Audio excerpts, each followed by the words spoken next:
think we are live. Let's see if we can pop out this chat and see how that goes.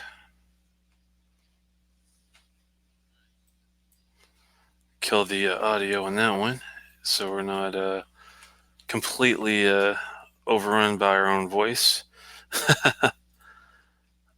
This chat's popped out. All right, I think we are live and ready to roll.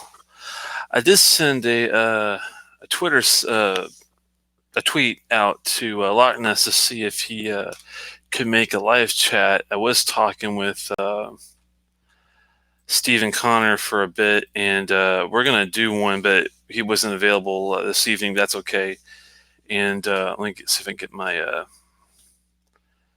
feed down where I can actually see everything down here.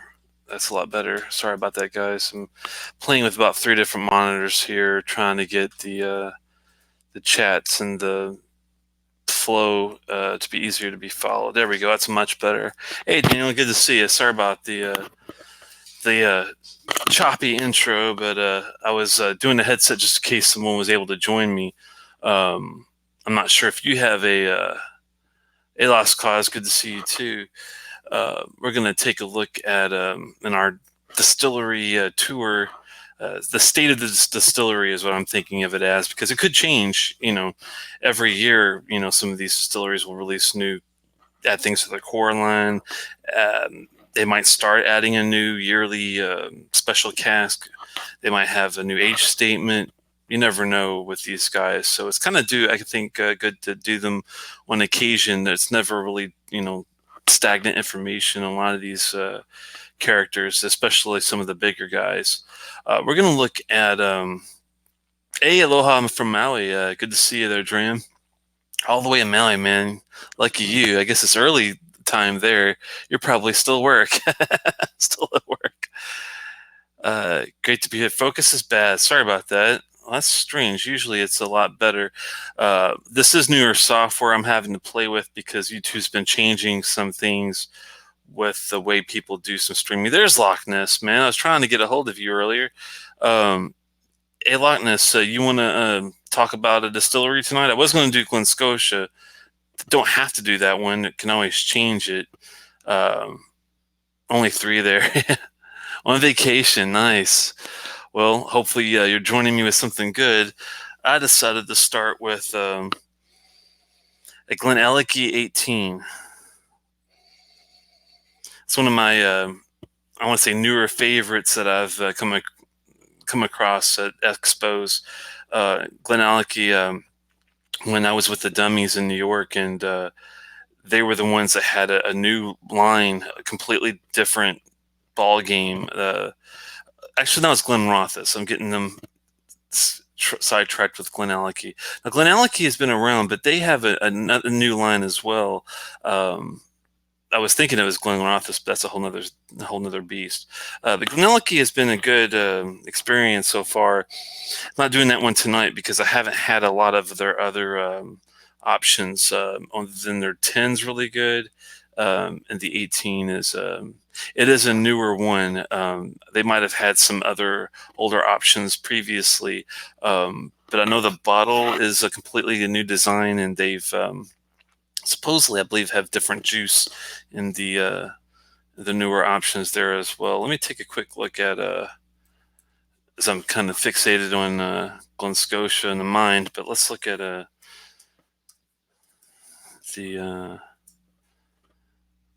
this one.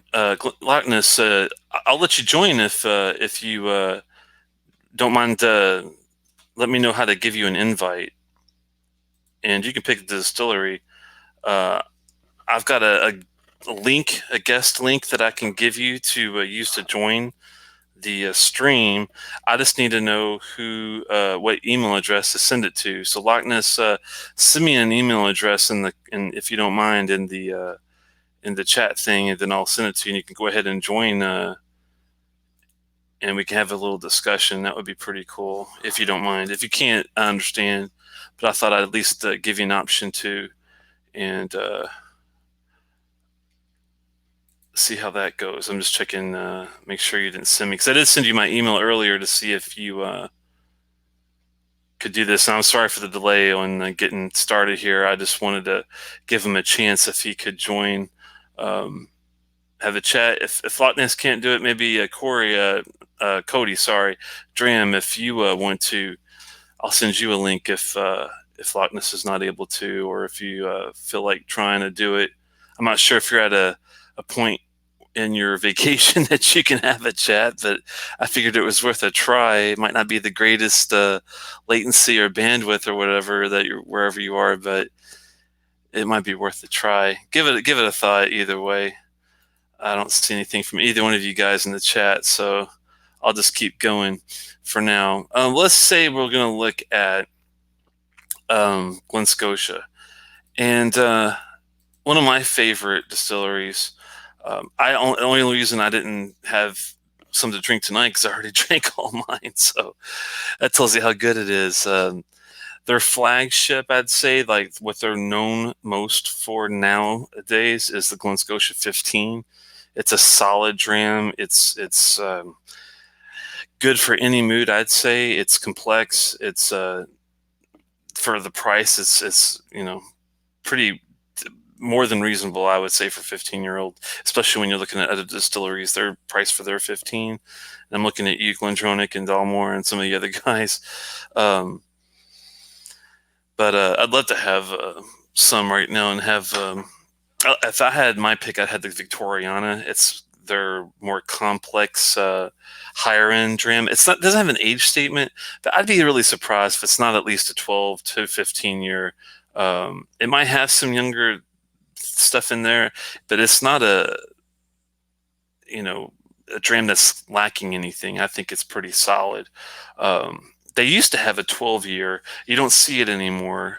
They still do have an 18-year. That's a solid bourbon cask, which you would typically consider for a really good solid bourbon, and ex-Oloroso sherry too on that one. But it's very subtle. I don't get a lot of sherry notes off of it.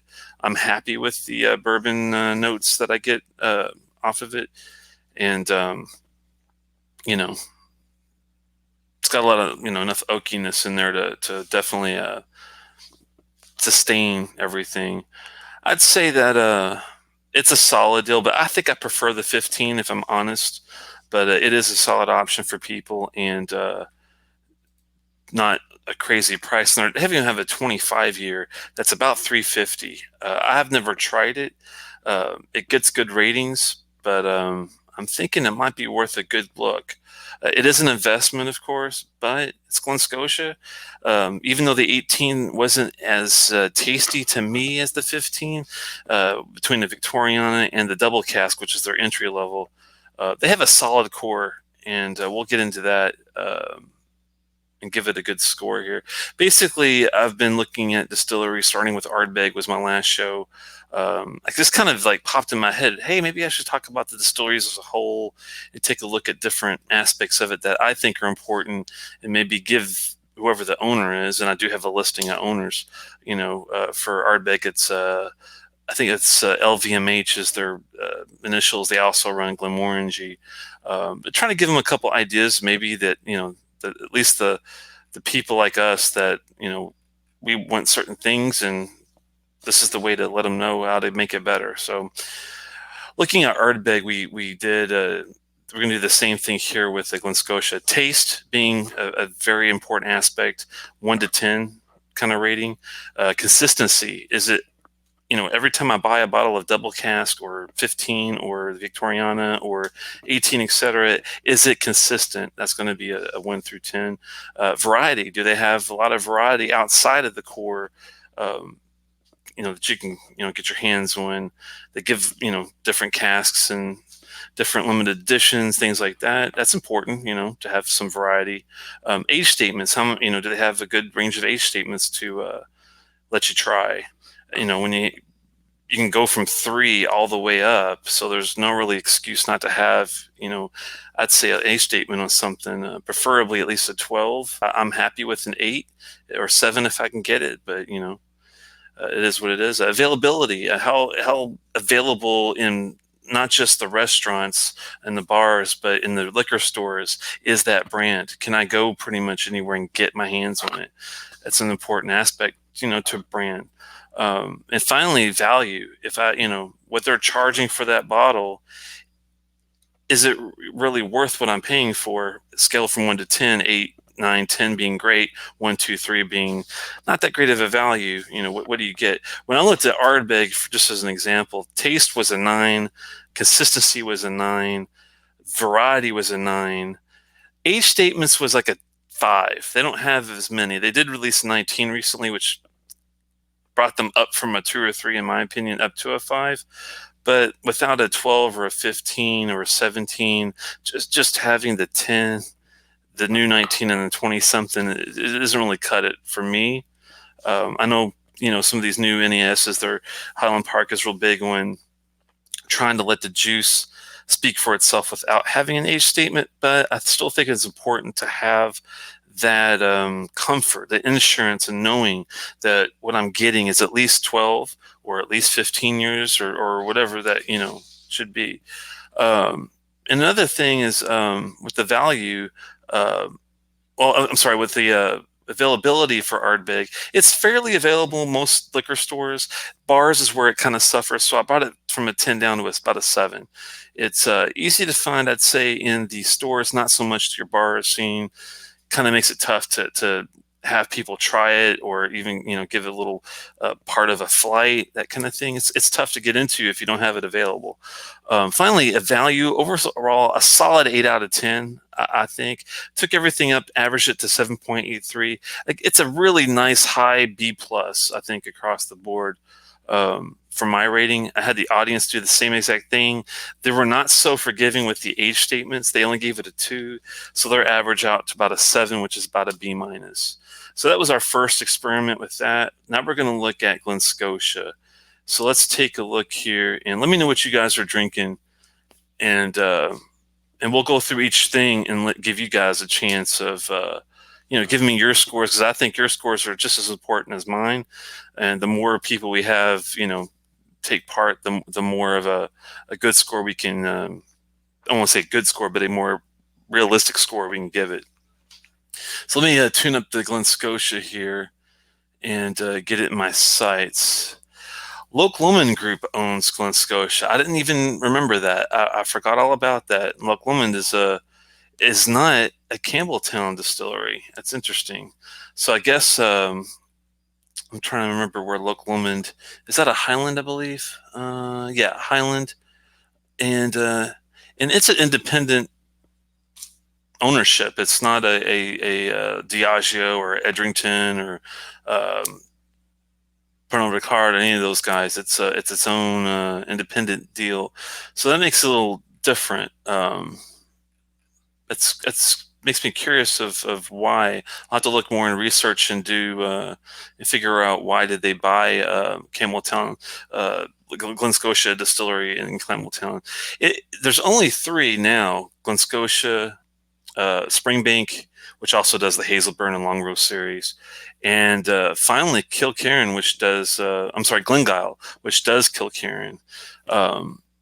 Those are the only 3 left. There used to be over 30 distilleries in Campbelltown. I'm not quite sure why a lot of them, other than supply and demand, ceased to exist. But the 3 left are solid, pretty good.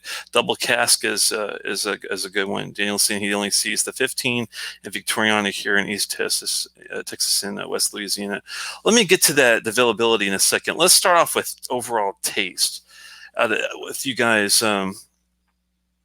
Loch Ness can't go on tonight, but maybe next time, or if Stephen and I are going to try to do a show with maybe covering Glendronach or Balblair or something, whatever he fancies. I think we mentioned maybe even doing Talisker would be a good show too. But he's going to actually let me see what he's got, and we'll take a look in more detail and pick something. But let's focus on Glen Scotia. Overall taste. If you've had, hopefully a lot of you guys have had the double cask, the let's see, double cask, the 15, and the Victoriana at least. Maybe you've had the 18, maybe you've had the 25. The more the merrier. But out of the ones you've had, do you think it's a great taste? And the absolute best taste would be a 10. Is it a really solid good taste, 8, 7-ish? Is it mediocre 5, or is it not your what you're in for, into what you're looking for? So 1 or a 2. I'd be surprised if anyone gave Glen Scotia 1 or a 2, but you never know. So I'll give you guys a little bit to think about it. Pop a number in there in the chat and let me know what you think, because I'm going to let it factor in, and I'm going to talk about my experience. Glen Scotia 15, like I said, solid. That's a 9 out of 10 in itself. Steven's saying the Asian-based investment firm now owns Loch Lomond. That makes sense. They've been shifting gears a lot. Hopefully they stay focused, but Loch Lomond has Inchmurrin, and they have the Inchmoon. They have lots of different peated and non-peated offerings, and they even have independents doing versions of these specialized groups, and it's must be a big firm because they do a lot, not just in Europe, but like Steven said, I know the Inchmurrin is like an Indian based um, plant or place where they develop a lot of these Inchmurrin flavors. That's what I remember reading about when I was looking at some SWS independent bottles. But anyway, for Glen Scotia, I love the double cask. It's a solid entry level. Like I said, the 18's good, oaky bourbon-esque flavor. It does have sherry. I don't detect as much. Victoriana, solid. Wish it had an age statement, but I'm gonna say the taste is got to be a solid 8. And Daniel, just funny, he popped in there with the same number for the money and the style. It is incredible. Um, and the other offerings, I don't think really take away from that average. I really don't. I think it's a solid 8 across the board on there. Anybody else have a number they want to throw out there before we move on to the next? Let me know what you guys are drinking too, by the way, and feel free to chat about that. Glenelg is great on the nose. Glenelg 18. This reminds me a lot of the Glen Scotia 18. It's very, very similar. Difference though, Glen Scotia has a bit more. It's not as heavy as a Springbank leather, but it does have that Dunningy, leathery, slight funk, but it's very subtle. And if you appreciate Campbelltown, you'll know what you're in for, and hopefully you love it as much as I do. But this has got a more of a fruit, lemon and orange, and you get into the tangerines and nectarines and peach, and some heavy fruit in it on this side. I think the Glen Scotia is a little more malty, barley, with the with that I don't know if I want to say sulfur. I mean, there might be a slight hint of it, but it's a good mix of flavor, but just not it's not as sweet or fruity. I'd say it's a little more savory. This one though is the same quality, same on par with quality. Different taste maybe, but still solid 18. Definitely recommended. I could definitely sip that every day and be fine with it.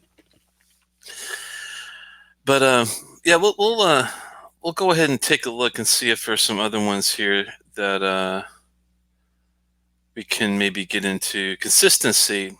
Now, when I've had the 12, sorry, not the 12, the 15, the double cask, which is close to a 12. I'm sure it's probably got 12 and younger 8, 7-year-old stuff, and it's probably why I don't put an age statement on it. But double cask is consistent. The 15's always been consistent that I've had. Victoriana has been consistent, and the 18, I've had it a couple occasions, and it was pretty solid both times. Perfect, I don't think I would go that high, but definitely solid. I think it's still a good solid 8 when it comes to consistency. Let me know what you guys think, especially you, Daniel. You're already involved with giving your feel of it. I'm thinking that might be a a pretty fair observation. Variety.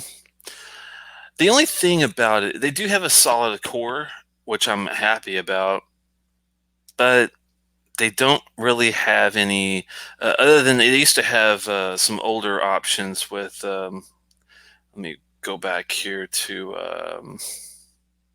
there we go. They used to have like a 2008 Ruby Port finish, um, a 2003 vintage, but it's been a long, long time since they've had these. I remember seeing recently they had something, I think it was a fish oil bottle. Um, and I might have actually, even if I remember correctly, it might even have been cask strength, but it was not a highly available product, unfortunately. Hey, Scotch for Dummies, good to see you, man.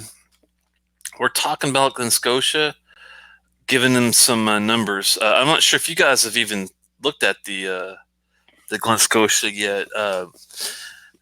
It's probably Drew. I've had to take a guess. Let me know, Drew, if that's you.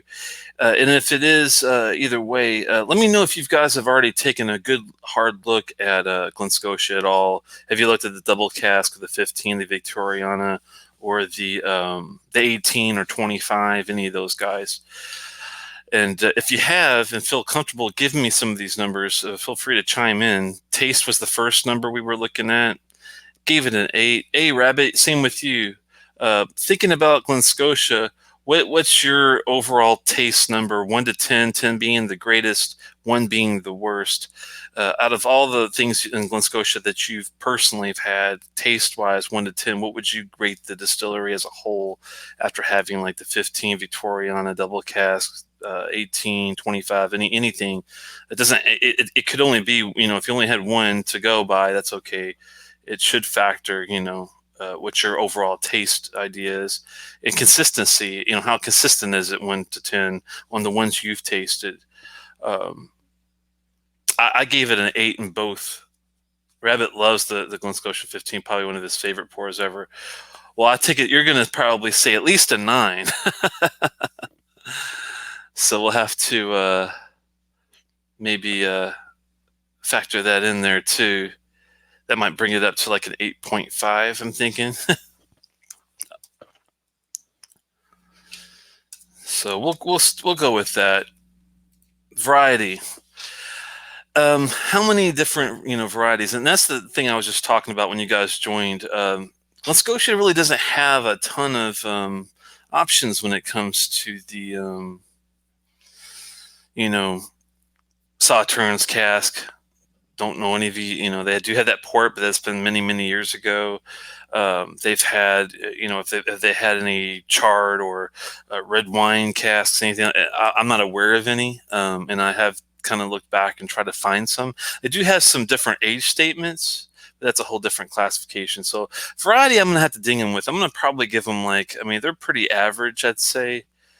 They have like a good core of 4, and they have an older option and a couple old variants. So I think I'll give them a 6 out of the for the variety. Let me know if you guys don't agree, differ. I will factor your all's point of view in there too. But they do need to maybe experiment a little more with some of their casks and what they can do with what some of their juices. They might argue with me though. Hey, Telex, we that's why we can still offer the 15 and the 18 and a solid double cask entry levels, because we don't use the juice for every little thing, for every little cask and all that. But I don't know. It'd be awesome to be able to do both. I'm sure there's a distillery I'll find out there that can, but maybe not. It's going to be an interesting experiment. So we'll stick with the 6, since I'm not seeing any differences of opinion there. Age. The double cask, wish it was an age statement. The Victoriana, wish it was an age statement. Those two, I'm going to have to ding them one. They do have a good solid 15, 18, and 25, though. They don't have anything that's a solid age for their entry-level customers, though, like a 12 or a 10. That would be really nice to have. Why can't you put that 10-year age statement on a double cask? Is that 6 or 7 year old juice that important to that recipe where you have to have that. They might argue with me, that way about it.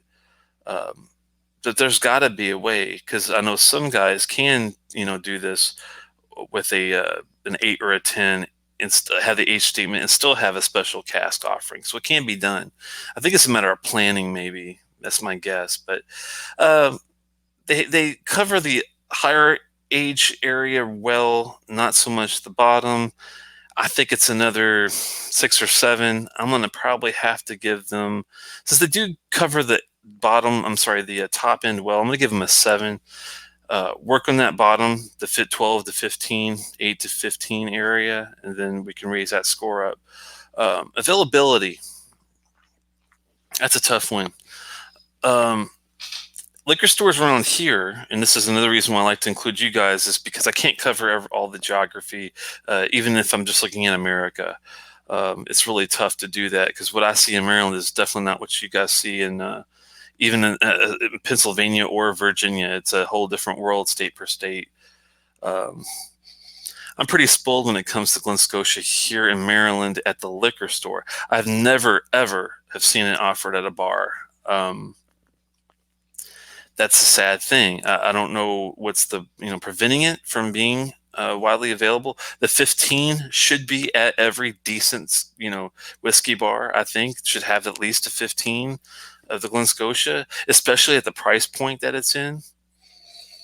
There's no really excuse, I don't think, unless they're trying to charge people an arm and a leg to serve it at a restaurant or a bar. But I highly doubt it. So definitely some work to be done on that side of it. I think they do a pretty good job with the liquor store. So I'm thinking, since the absolute lack of bar, I'm gonna probably give them like a 6.5 on that one, because it's better than average with the stores, but not so much on the bars, getting your friends into it in an easy way. That's what the bar is for, really. Um, so 6.5. If anybody has a difference of opinion, feel free to chime in. And finally, value. Thankfully, their prices are pretty on point. Looking back a little bit ago when I was looking at some of their stuff online, at least in some of the local places, they're pretty good. Daniel says we have one store that has it in his area that carries it. That's better than zero, that's for sure. What market are you in, Daniel? What city, if you don't mind me asking, is your? And if you're, more rural, just pick the largest one you're close to. Yeah, I wish you had in Virginia. Yeah, that's. I mean, it is true. The availability is tough, and that's why I thought 6.5 is. I was thinking 7.5, but I thought, what, in these state-run markets like Virginia, Pennsylvania, I think I know there's other ones too. Oh, which ones were they? Can't remember if Michigan has its own. I think Connecticut is state run. It's really up and down on the availability thing. That's why I thought, well, I'll have to lower that average, and that's why I went with the 6.5 on that deal. I might have to give it a 6 if anybody else wants to chime in on that. Shreveport, Louisiana. That's a medium market. I know I know the city, so I know it's a medium size. At least it's probably. Probably similar, I'm guessing, to like Louisville, Kentucky, Indianapolis, that kind of range population. Maybe a little smaller, but one having it's pretty good, I'd say. But overall value for the double cask, usually you can get it for 50, 45, $50. And even not being an age statement, which does hurt a little bit, for that price, it's definitely worth a try. You're not going to be disappointed for that price. If you do like the, one second, I got to take care of something here. If you do have the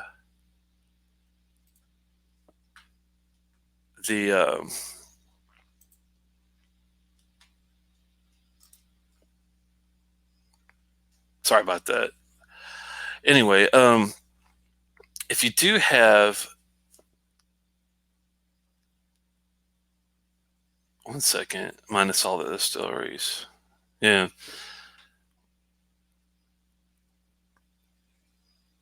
But let's see, back to value here. Yeah, if you do have the money, sorry, I was sidetracked a little bit. The 15 is only about $10 more, 55, 60, probably on the high end. It's definitely worth, I think, every bit of 55, and they could be charging closer, I think, to 80 to $90 for it. I hope they don't really do that, but it is worth it. If they rose the price a little, it wouldn't really hurt as much as some of these other guys that are charging 65, $70 for a 12-year. We're talking a 15, solid 15-year here. So I think the value is definitely on the higher end. Also with the 18, let me see, I was doing some price searches. The 25 is only 350. I mean, I hate to say only 350, but in the big scheme of things, comparing it to other options, that's pretty good price. Let me go back and look at the 18 specifically. What kind of numbers are we pulling here? 110, 115, on the higher end 125, but average is about 110 for the Glen Scotia. 18. It's a very affordable price. Daniel's seeing 70-ish there. Wow, it must be a better market for them here in Maryland. But what do you think as far as value? I think it's on the very much the higher end, and one of its stronger suits that the distillery I think is doing a great job of. Wouldn't really want them to change anything with it. It's hard for me to give somebody a perfect, but I'm going to give them a 9 on value. For what you're getting in that Victoriana, it's also about $100. It tastes like a very complex 18, 17-year-old Scotch.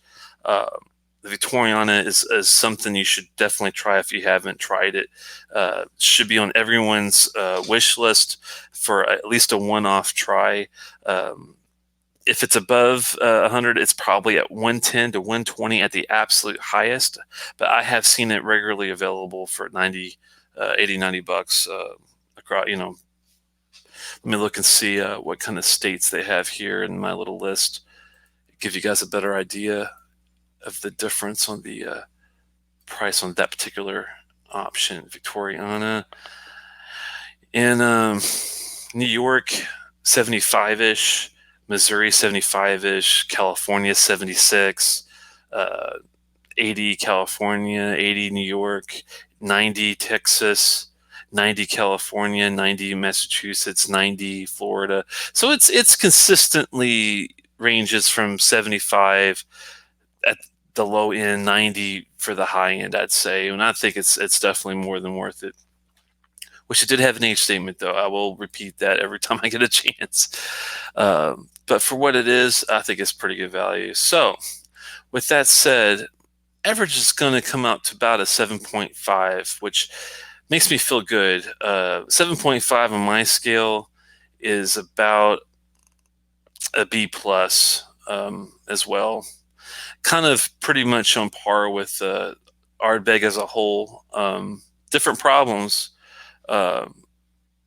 similar problems, but similar taste, consistency, and value, which they have, a lot going for it.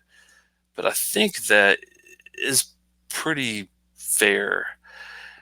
And the first time I ran through this with the audience, I was trying to take their scores and average and all this extra rigmarole, I guess is the word for it. I don't know. But I think I'm just going to do it in real time, just try to factor in what you guys think with my own views. And what do you think about that as an overall rating for the distillery, the state of the distillery in 2019? I think as a B plus. I think they're definitely above average, really close to an A. All they really have to do is focus on giving us more variety, and which is different than Ardbeg. Ardbeg already has a lot of variety, thankfully, out there. The age statements are an issue. It would be nice to see some lower end ones, just like Glen Scotia has more opportunity with their 15, so they get a bit of a bump there. But still, what kills Glen Scotia that Ardbeg's not as hard to find as in liquor stores. Glen Scotia is a really tough find, but their value really makes up for it. So I think I think it's pretty fair deal. Oh my, is Glenelg still good? Earlier, I also poured a Glenlivet, that SMWS bottle I've been kind of sipping on and off for. It's the 111, 2.111. Pretty good. It's funny because this is not cask strength, this Glenelg 18, but it is about 46%. So it's got a nice, and I'm sipping it neat. It's got a nice kind of a pull at the end, prepping you for the higher ABV stuff afterwards. So I've been kind of warming up with this, and I'll go into that same kind of fruity profile. So I thought it would be a good segue going into that. It was funny. I was having a rough time thinking about which distillery to take a really close look at. And since I did have a couple questions, I might as well kind of look and see if you guys already know maybe the answers to some of these questions. Do you, I think Daniel might have been the one that knew about the Asian market, or it might have been Stephen Connor. If you're still around, Stephen, do you know why they took a gamble in buying Loch Lomond of all? I'm sorry, Loch Lomond buying Glen Scotia. I mean, I know they're an Asian-based investment firm, but do you know why? I guess they probably took a look at the portfolio and liked what they saw with the offerings and the value, and just like we do, and thought, well, we got something to work with here. Let's take this and make it our own. Hopefully, they don't mess with the juice too much, because the some of the Loch Lomond's, I'm not. Don't say anything, but I'm not too keen on my personal taste. But I don't know. I've only had a couple here and there, but I will widen the experience before I take a look at that particular distillery more in depth. But I have had the repeated Inchmarin. I've had the 12 basic, the 18, which thankfully was better than the 12. But it's been kind of, I don't know, not really my wheelhouse. But thankfully, Glen Scotia is right in my wheelhouse, where I wouldn't really change much of anything about it, other than the variety and the age statements and the low end. I think it's a solid deal. What you drinking there, Seth? Just curious. And anybody want to join the show? I'll send you an invite link if you're up for it. I was going to go until about 10:30. I don't know, maybe longer. Depends on what you guys are up to or what's going on. Let me know if you would like one. I'll send you one, and have a little sip of something or other. I've got lots to thankfully to pick from. So let me know what you're drinking too.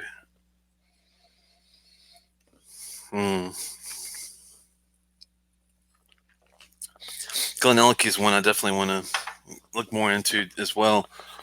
The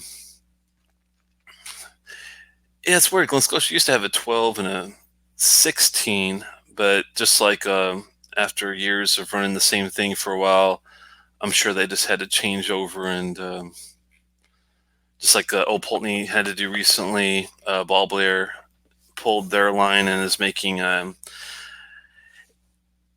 more fine-tuned, I'd say, age statements, sort of, but they already had age statements with their years. I don't know. I guess the vintage thing, people are getting away from it and just going with solid numbers. But once you get used to something, the way Ball Blair was doing it, I'm not a good proponent for changes for the sake of change unless there's a really good reason to do it. But Glenrotha still does the vintage numbers, so I don't know. They might also start changing that a lot too. We'll have to see. Steven's saying the Asian firm bought, let's see, to help position those brands in the growing Asian market. Okay. So basically, have their foot in the door in Campbelltown for Asia specifically. That makes sense because Lord knows, they have a lot of people there. They do have a wide client base, I guess is the word for it. I don't know, but yeah. Hopefully, they like the taste of Glen Scotia the way it is, though, is all I'm saying. Because if they want to change it, that's when I'm going to have to put my big foot in there and be like, no. Seth saying Glenmorangie Lasanta. Always love the orange chocolate I get out of it. Yeah. The weird thing with me with the Lasanta, see, for me, I didn't get orange really much of it. For me, the Lasanta was outstanding because I loved the. To me, it was like a raspberry strawberry jam, and a real thick one too. Um, I adored it. It was definitely a hell of a lot better than their standard Core 10. That was my first Glenmorangie, and I'll be honest, I thought it was, okay for being a whiskey. I would mix it with something maybe, but I didn't really get into what it was as being just a flat 10. But the Lasanta, the Quinta Raban, I've only had the old one. I haven't had the new 14 yet. I definitely would like to try that. Massive chocolate orange in that one. Yeah. I did have more of a chocolate orange with the Quinta Raban, but to me, the Quinta Raban was a hazelnut experience. It had a lot of nuts in it with the massive chocolate orange along with it, and that's why um, the Quinta Raban. Well, I instantly think hazelnut every time I say it. I can't wait to try their newer, older version.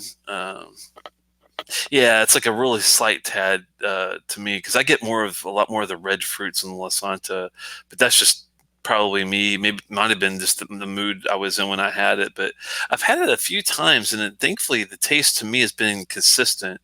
Um, hey, Ryan Richardson, good to see you. Uh, he's had the double cask that was good, but looking forward to the 15. Oh yeah, the double cask is like here and the 15's like here. The price is only 10 difference, but the spectrum of quality is immense and surprising. Um, and the 18's even, solid. Like I said, I'm sipping on the Glen 18, but in my mind, I'm wishing that I had the Glen Scotia 18 at the same time. Not to knock the Glen 18, it's good, but it's just when you're doing the distillery, it's best if you have something to sip on with, that they have, but it's okay. You can only have so many. That's what I'm sticking with at least. But yeah, it's been a good ride with Glen Scotia. I'm glad to have found them. I'm glad that I took the gamble of trying. Started out my journey to Campbelltown, went through Islay first because that was my first region as a Scotch drinker that I got into. Peat is what really got me into Scotch. I'm not like a typical Scotch drinker that starts out with Dalwhinnie or Highland Park or some, not to say Highland Park's lighter, but it is lighter than others. But Clynelish, is a really good, solid, heavy Scotch. It's not an Islay peated thing. I do love it, but I started out with a Smokehead blend, and that's what got me hooked and got me into Lafroig, Lagavulin, and Ardbeg from the start. And from there, I thought, well, I got to broaden my horizons a little bit. What can I get into? And Springbank was on the mind, and it was always noted as being a pretty darn good distillery. So I thought, let's do that. And after having a great time with Springbank, trying the Hazelburn and Longrow. Longrow I still have to do though. I haven't really I think I've tasted something by them, but I haven't got my own bottle of their stuff yet. That's on the to-do list. But very good. Never had anything bad. I'm not a huge fan of that Barolo. I had a Hazelburn Barolo, 9-year, I think it was. I've got the bottle somewhere else now, but I wish I had a different cask offering. I don't think that Barolo did so well with that. It's very, very, very dry for my taste, but I guess it depends. If I had a fish dinner or something with it, it might have been a better experience. Food does make the drink sometimes, but didn't have anything with it at the time, and that might have made it suffer a bit. But and I did what you're going to do next. I could do my homework tasting. Yeah, that's the thing. I'm trying to get some of you guys involved with actually going on live with me and being more interactively involved with it. If you can, Lost Claws, that'd be great. If not, I might even just let you guys call in or something and do a voice thing. But I'm not really sure. There's so many. This is being the second one. Ardbeg and Glen Scotia are the only ones we've really took a really good look at. I'm thinking either maybe like Glendronach would be a really good one. I definitely feel comfortable with doing that since I've had everything they've probably have to offer. No joke. So probably Glendronach, I think, would be a really good, decent one to sunk our teeth into and see. What about you, Lost Claws? Do you like Glendronach? Are you well versed in that one? Um, with Steve and Connor, I might end up doing the Talisker. That's another one that I feel comfortable in doing. I've had a lot of different options from Talisker and feel well versed in that. Highland Park is definitely one I'd love to do. I'm extremely well versed in Highland Park. I've had over, 30 to 40 different offerings, ranging all the way from their bottom to their 25, and some of their higher end dark light slash fire ice, things like that. So, and I would be very comfy doing in Lefroy. That is one that is definitely on my personal high end list, but I'm not doing it just for myself. I'm doing it for you guys too. So I'm not. All the distilleries are up for grabs. I would like to do some of these newer ones like Lisa Bay, Avenderg. Some of these newer guys, I'd like to give them a little more time to get some offerings under their belt before I start dinging them on things, because if you've only been around for a few years, of course you're only going to have an inaugural release. That's just the nature of the game. I will say Lisa Bay has a hell of an inaugural release though, compared to most newer distilleries. They're a lowland. William Grant and Sons are the owner, and they're located in Gravon, of all places. Not big on grain whiskey at all. The Gravon's not one of my favorite distilleries. That's an understatement. But Lisa Bay, just for their inaugural release, I was very happy. We're definitely going to do a Kilchoman, yes. No, we've only done 2 so far, Daniel. We just done Ardbeg was the first go. I went over that one, and then this go with the Glen Scotia being our second, and it has a nice flow to it. So hopefully, if I can get one of you guys to be a little more engaged with me on getting some of these scores out and what your take is on it, that would help the process a bit. So think about it. There's lots of options. There's tons of distilleries. I have my own personal spreadsheet that has 127-ish, I think it is, 126 open distilleries. Also, we're going to take a look at some dead ones and some closed ones and whatnot. So total is about 168, I think, options. So we've got plenty to play with. And I love just giving a state of what it is now, because I could very easily take another look. I'm sure I'll be bouncing around a bit before I get back to Ardbeg, but next year, a couple of years, I could take a look at Ardbeg again, and it could be a completely different experience, really, from what we're looking at today. Because I would love like I was just talking to somebody earlier today. I think it was Steve and Connor. We were just chatting about Ardbeg and why I gave it the scores that I did, and we both were like, man, if Ardbeg had a 12, 14, 15, 17 year option, that would be so nice. I mean, having the new 19 is nothing to bitch about, but where's the 12, the 15, the 17, 18, the underneath the higher end $300-400 range Scotch, because that's where they're hitting with their 20 somethings. That's a $500-600 bottle.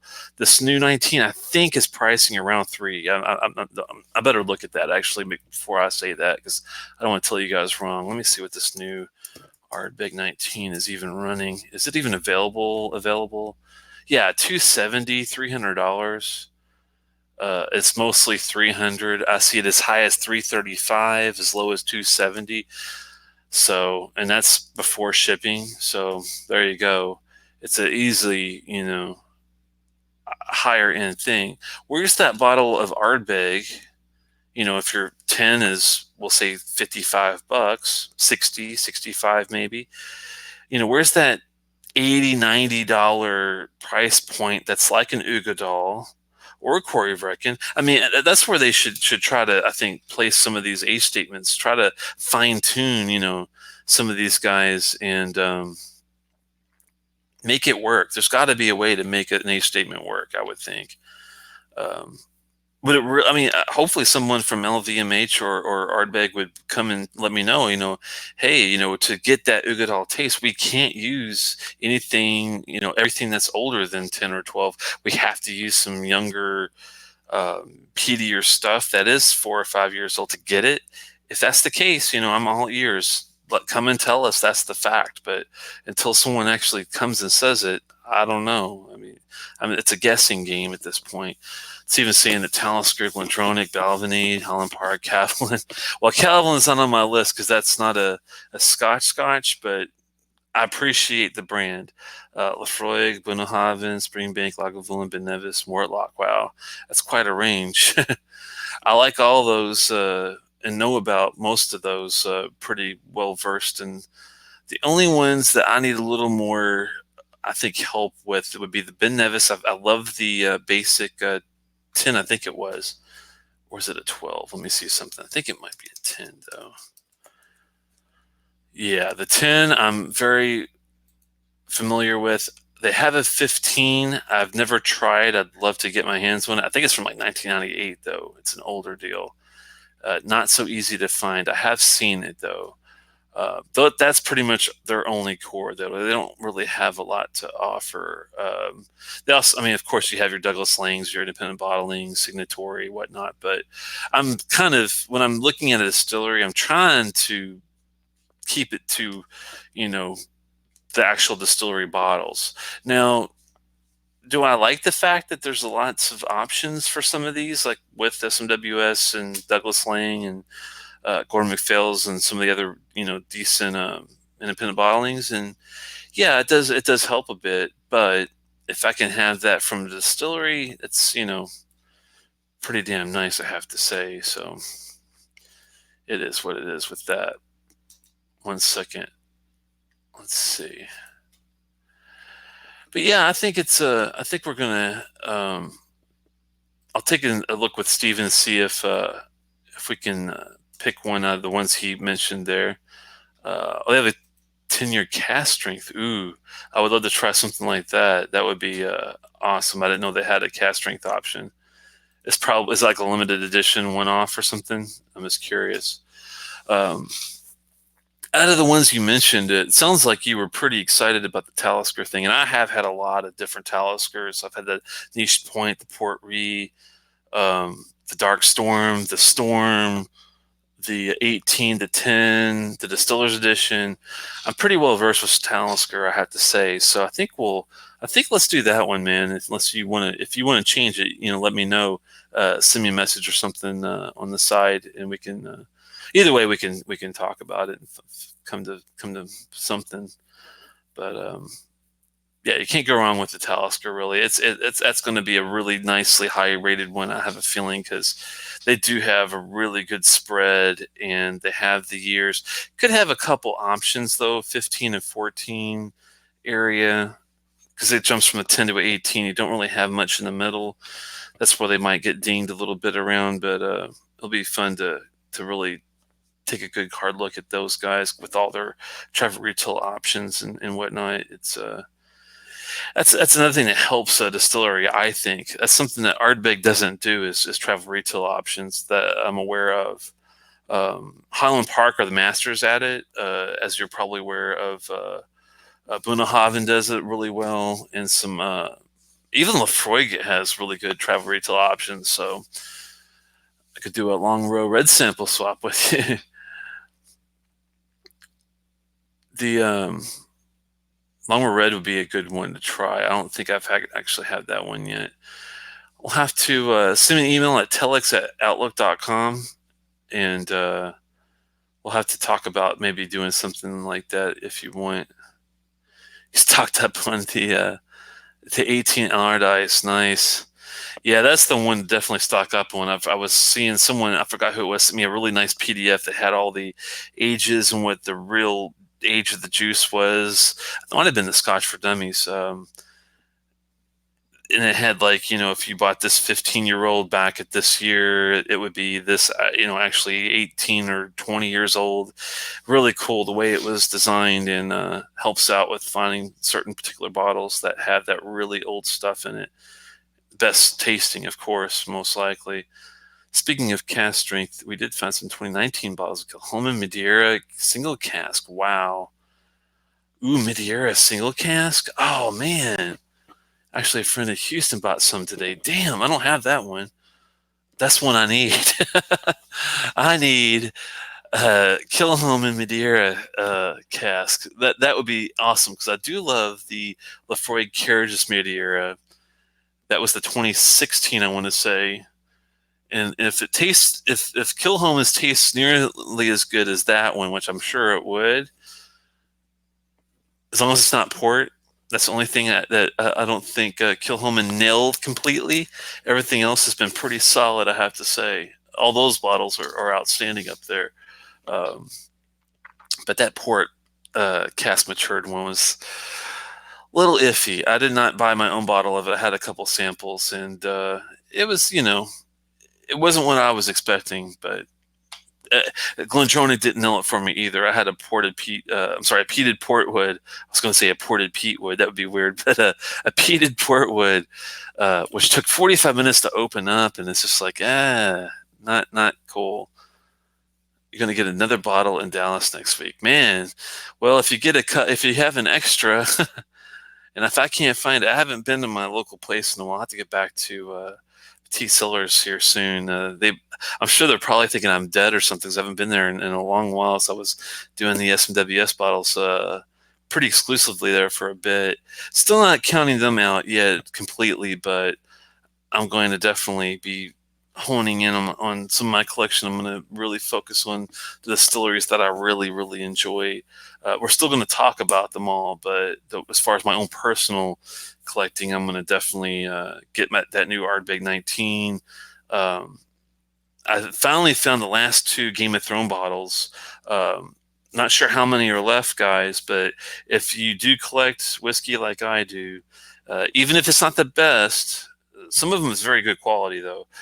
In the Game of Thrones series, I love the Lagavulin 9. I thought it was excellent. The Talisker Select Reserve I thought was pretty damn good.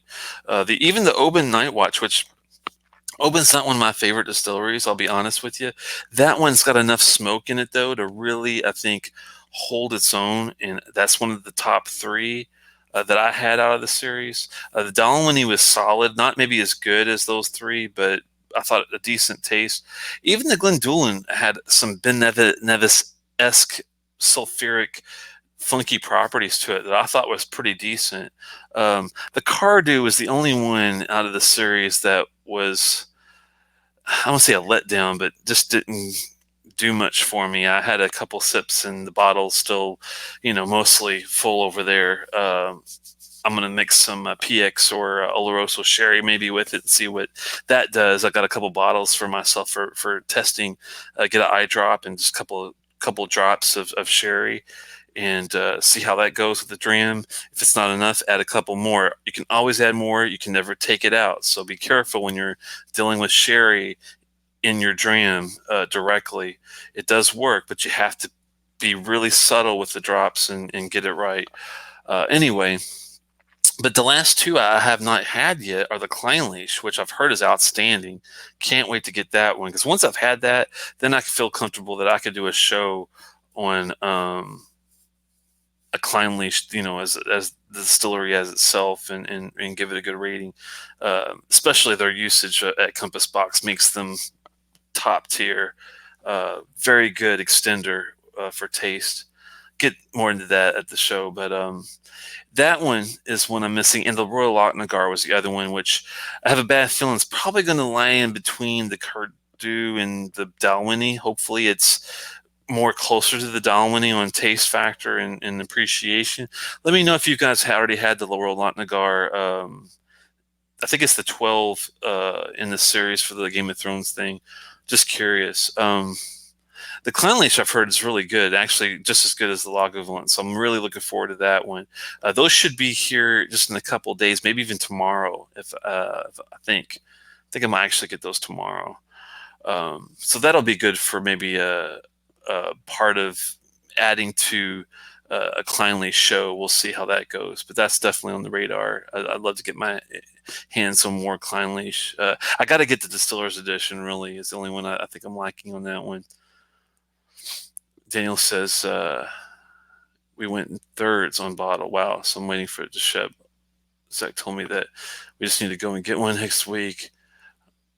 Seth says his wife asked him the other night what his favorite distillery was, but he couldn't answer. It's like being asked what your favorite movie is. Yeah, it's true. It's very rough. That's why, it depends on the day, but sometimes I'll say Ardbeg, and sometimes I'll say Lafroig, and sometimes I'll even say Lagavulin, because Lagavulin has a much better solid age availability with the 8, the 9.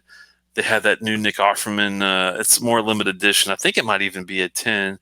They have a solid 12 cask strength, of course, the 16 and the Shill 18 and 19, and they have the high end 25. You can't knock Lagavulin for not having a good core with the age statements from 8 and up.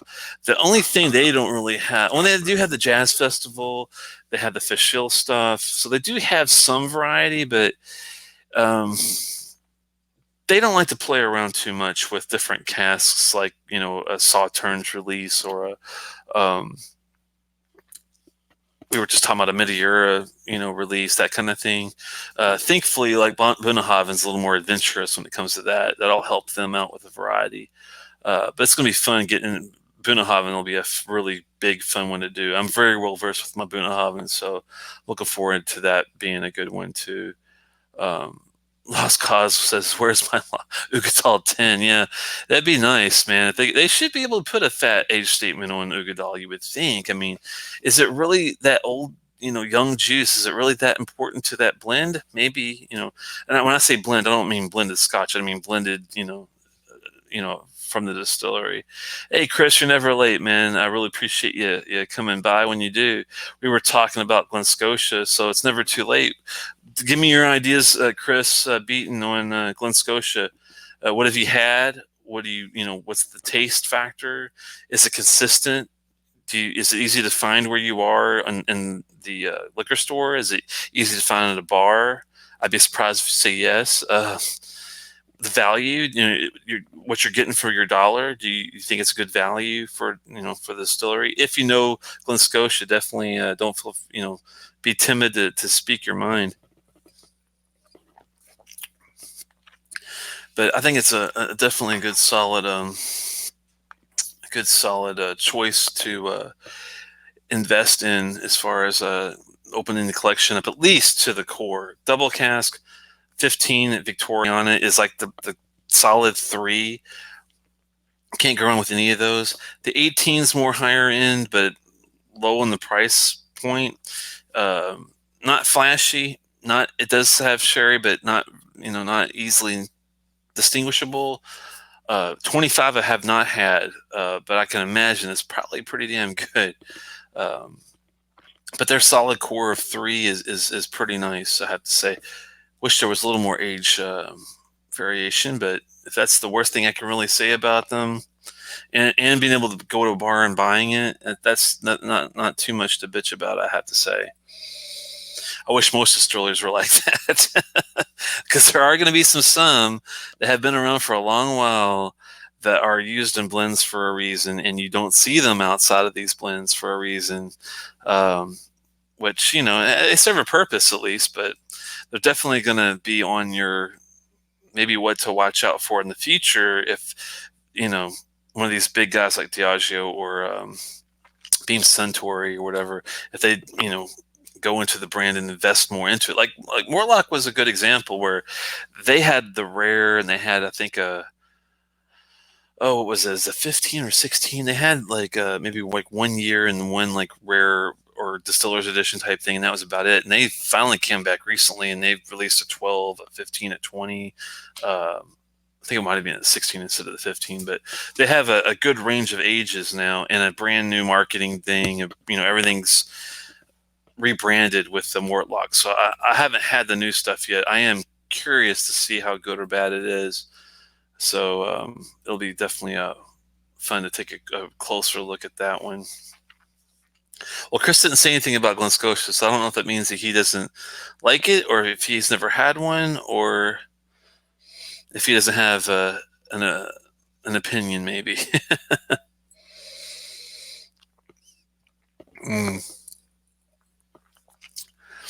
But yes, Lost Cause Ardbeg 23 is amazing, and the Ugadal's milk chocolate version.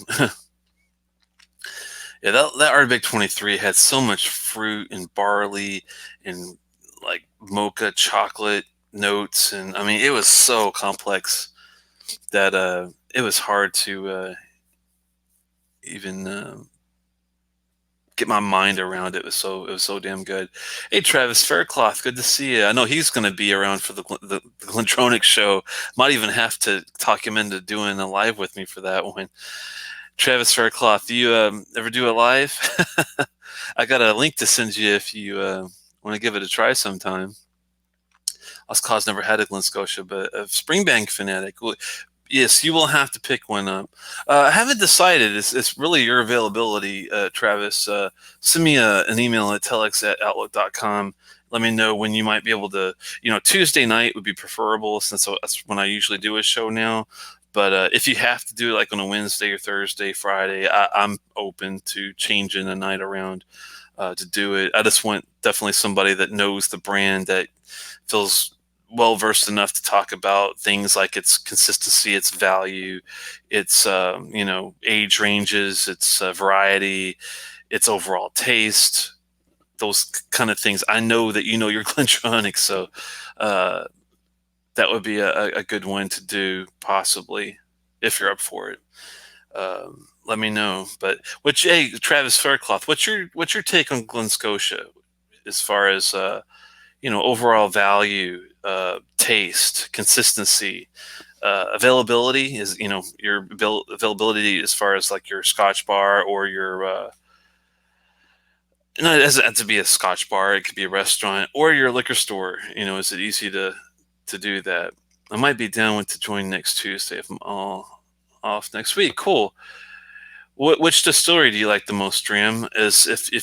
Which one are you most attuned with? Which one do you think the most about that you wouldn't mind talking about for a good solid hour? And I would definitely take you up on it, because everyone's welcome to do it. I just need to know up front when you can and which distillery, basically. Wow, Las Casas, Glendronach 12 and 18. All others are work. That's surprising. Never had the Glen Scotia, Travis. You got to get your hands on some, my friend. You will like it. As I think the Glen Scotia 15 is the perfect introductory Scotch to get into. Dram is good with any brand. That's true. Yeah, Dram and I should do the Bunnahabhain one, because I just love Bunnahabhain, and I think Dram loves them just about as much as I do, if that's possible. So okay, Dram, we're on for the Bunnahabhain. Let me know if you're free next Tuesday. I do have a deal with Steve and Connor that I was going to do the Talisker with him if he's available. So both of you guys, let me know your availability next Tuesday. And I will have to go with Stephen first, since he did ask about it. But if you can't Dram, I'll definitely will go ahead and snag you for that one, especially since you're on vacation. I might have to ask Steven if he minds, since you've got some extra time off. I know it's easier to do that way. So let me talk with Steven about it and see what he says. Travis just ordered the new Glenelg 15 year. This is the 18 I'm having here. I heard that they did do a new release. What do you think of the 18, Travis? Have you had that? Mine's all gone. But thankfully earlier, oh, look at that magic. I poured a cask strength Glenlivet earlier just to have for this predicament of running out of juice. So let's get our trusty pipette or whatever and give it a drop or two. Not too much. Aquaman might be watching. Cheers, everyone. Give a cheers to Aquaman. You know who you are out there. The man who never lets Iska touch his whiskey. Crazy, man. He's missing so much. It's so sad. Hopefully I can get his ass up here sometime so we can get some good bottles. I have an open bottle of Lagavulin 18 Fischl here sitting here. It's got his name on it, but he just won't come up and drink it, so his loss. Your Scotch swap sounds like a cooking show. Pulling the done casserole out of the oven.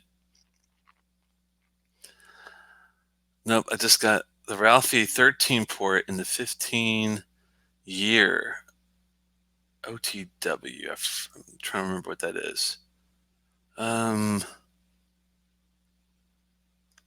Okay, 13-year port. How was the port on the Glenelg? That is kind of interesting. Did they pull it off really well? Because I tell you what, the Isle Boys can't get it done. I'm not really a big fan of the Glendronach peated port either, but on the way, gotcha. 15-year on the way from the UK. No experience with the brand yet. Oh, well, the 18 is solid, man. I think it's a really nicely done, equivalent to like a Deanston 18, but I like it even a little better because it's not as savory. It's a little more on the fruit sweet end. I prefer that a little bit, I think. But I think you'll enjoy it. But you never had the 13 port yet. I'm really curious to see what your site is on that. You and I should do the maybe the Glenelg the look-see, since you got a couple really good options coming. I've had the 18. I can get my hands on something else, and between the two of us, we can cover a lot of area that way, maybe. Hopefully it's not a complete train derailment when you get these two, and hopefully it's not one of those, oh, what did I buy kind of things. I don't think it will be. I think you'll be pleasantly surprised if they're consistent. And this is a good test of their consistency, from age to age, and even the same bottle to the same bottle. I'm curious. I wish someone else had one of those two to give us some preliminary taste notes, but that's not easy to do. Switch to this Glenlivet cask strength. It's at 2.111 from SMWS I had earlier before. It's a couple drops, it's very little. Still hitting high 50, I'd say mid 50s on the ABV on this. Really nice, solid taste still. I do think this one particularly gets better with oxidation, thank God, because at the first I liked it, but it had a little more bitter mineral notes to it. And thankfully, over time with oxidation, it's calmed down a bit and really nicely opened up now for pour a dram, add just 2 little drops of water, and you're home free pretty much with this guy. Probably not, unfortunately, easily available anymore. But once you've had an SMWS bottle, you know what to expect with at least certain distilleries that they offer. So the 15 looks pretty dark, huh? I want to compare it to the new Revival. Both Oloroso PX casks. Ooh, see, that's different because the Glenelg 18, the one I just finished, is a mostly a straightforward bourbon cask deal. Let me see. Glenelg 18 Just making sure that I'm not missing anything. Well, see, there's PX sherry, Oloroso sherry in that too, huh? And I mean, it's there. It's just not as heavily pronounced, I guess. How many years are they doing here? Let me see if they'd say 18-year expression features whiskey matured in PX sherry, Oloroso sherry, and American oak cask. So I get American oak all day long. The sherry notes, I guess that's what makes it taste so much better than a typical uh, bourbon-esque type of American oak cask. Um, I'm just not able, I guess, to pull out the sherry specific notes out of it, but it definitely adds to the taste factor. I'm thinking so. Hopefully, the 15 does the same and has even more concentration of the sherry. I mean, it's funny that they do the same thing. So it sounds like it might be the same as the 18, just a few years younger. I wonder. I hope it's not a new 15 release because they ran out of the 18 and they have to take it out a few years earlier now because they're getting low on the juice availability. That would suck, but I don't think it's that been around that long. This 18 only has 11 tastes on distiller. Surprisingly, I don't even know if I did a write-up on this one. I don't think I did. God, there's so many that I need to do a write-up on still. I haven't done on distiller in a while. It's just so much easier doing videos than it is doing text. I hate to say it, but it's the truth. Because I can speak a hell of a lot faster than I can type, and I can type 40, 45 words a minute. So there you go. Anyway, but we'll have to take another look at that again. But yeah, 18 solid. The 10 PX, I think they have a 10 PX cask. That's solid 10 and all PX. Let me see if that's the case before I commit to that, because sometimes I get the Glenellickys and the Glen Rothuses a little mixed, and I try not to do that at all. There's a 12, a 10 cask strength. Yeah, that's the one. The cask strength is the one I was thinking of. 57.1. Man, it's got American oak, PX sherry, Oloroso sherry, and virgin oak in it. It's a 10. A cask strength, I bet that is glorious. I've heard it's actually better than some of their older stuff. So it's the first batch of 2,000 cases available. Well, 2,000 cases sounds like a lot of bottles if you think about it. So is it really a limited edition release if you've got 2,000 cases? How many bottles are in a case? Isn't it like 12? If I'm thinking correctly, 24 maybe? I think it's like 12, isn't it? I don't usually go buying cases of scotch, so I don't even freaking know, but I'm assuming it's like 12 or 24 at the most, I would think. But times 2,000, that's not a limited release, guys. I'm sorry. You can't wordsmith that any other way.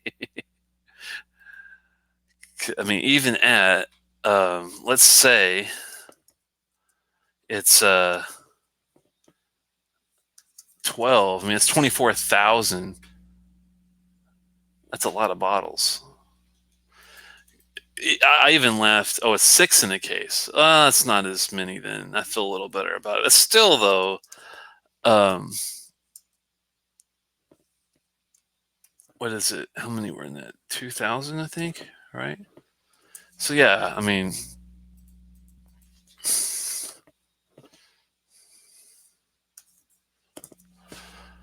but 12,000 is still a lot.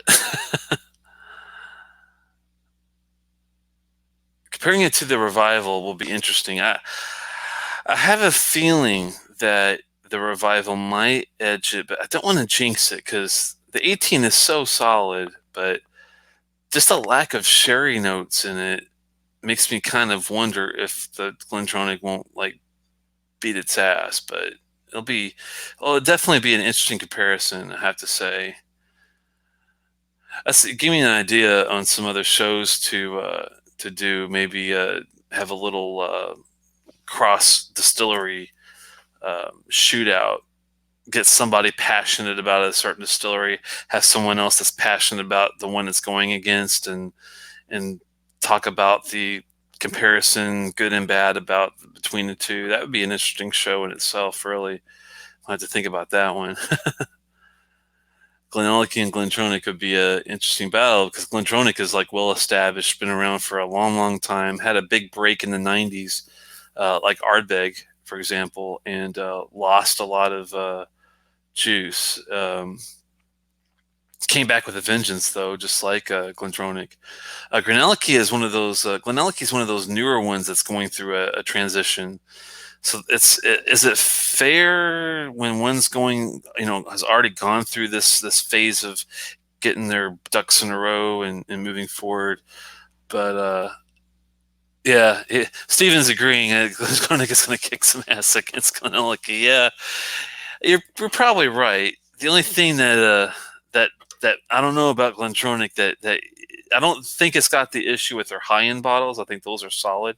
I think some of their lower end bottles, I'm not sure about the consistencies, and I'm speaking primarily of like their cask strength batch releases. They kind of remind me of the Abelauer Albina. They are not consistent as far as quality. I've had some really good Albinas, and I've had some really mediocre ones, and I've had a couple that were kind of like, what the hell is this? It doesn't make sense. So, but we'll get into that. Both 46%, no chill filtering. Oloroso PX. Billy Walker's might edge out the new Revival. That'd be interesting.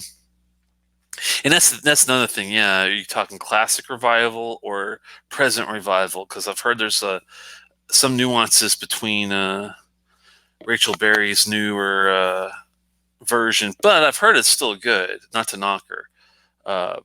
I'm not too keen on what she's done at Bowmore, but I've heard better things that have happened at Glendronach. So that it'll be an interesting thing we can look at closer. I agree. The cask strengths, stick with the single casks. Yeah, that's the thing, and that's where you got to do this a little more, which is going to affect that overall value. I'll tell you what, Glendronach's going to have a hard time with my value thing, because it's hard to find an 18 that's under like a crazy number, like $212. I'm like, really? Or the Parliament was like really high too. I mean, just some of these prices they're coming up with nowadays are just like, are you really serious? I'll have to pull out and I'll have to get a new price sheet from my favorite place here locally and see. The older Revival is better by a mile, a different beast altogether. Yeah.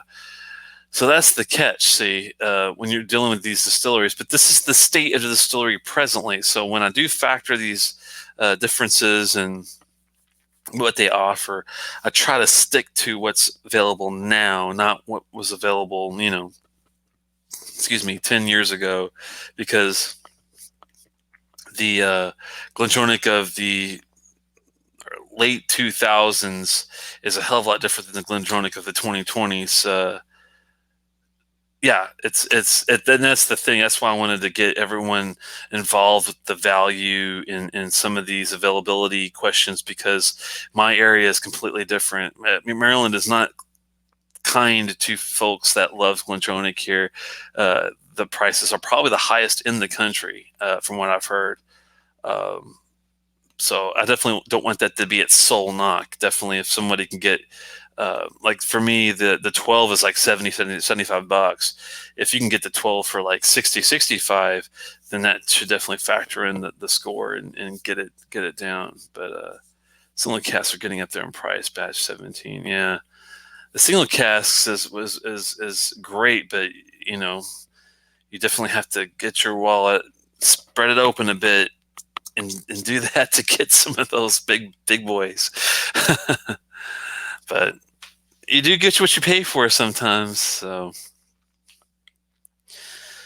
that's the catch too. I can see both sides.